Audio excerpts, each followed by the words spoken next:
I'm Efe. My project title is Echoes of Privacy. The idea is to understand user privacy concerns and preferences basically when the large language models are embedded in virtual reality or augmented reality basically. It's essential to know what users think about basically in these setups, so that's what the project is actually about.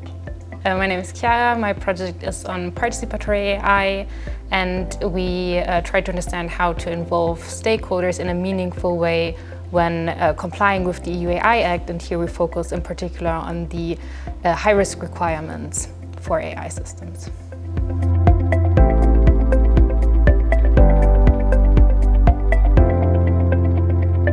These are the users who are using the virtual reality headset or augmented reality headsets in their daily lives, and all this data and everything is flowing to the industrial partners, cloud instances, and so on. And this is the society beyond the users themselves, basically, because we need to also understand how the users in the society actually using these things.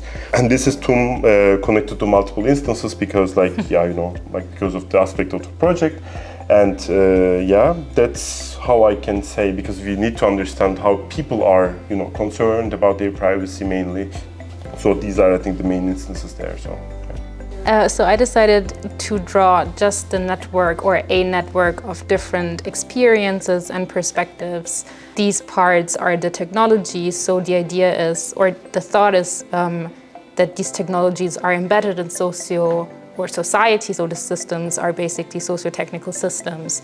And in the project, we want to understand or want to support companies learning from those different perspectives that exist in societies to make those systems compliant with the EU AI Act.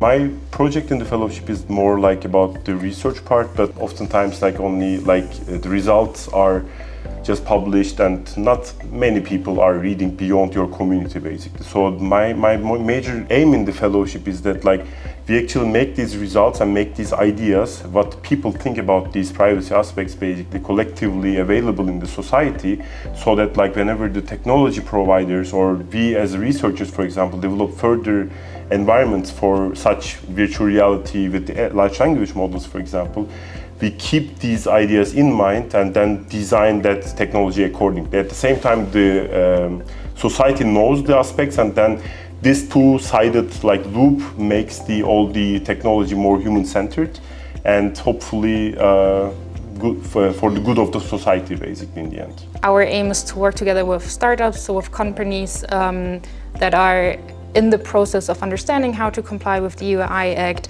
and there's simply some companies or non-governmental organizations that have fewer resources than others, for example. So for them, it might be not so easy to comply with the requirements, or they might not even have time to properly understand what it means. So the idea is, by working with the affected organizations to understand what procedures do actually help them, so how can meaningful participation be implemented into their development or also evaluation procedures in a manner that participation is not a burden but helps them to achieve certain goals in the long term.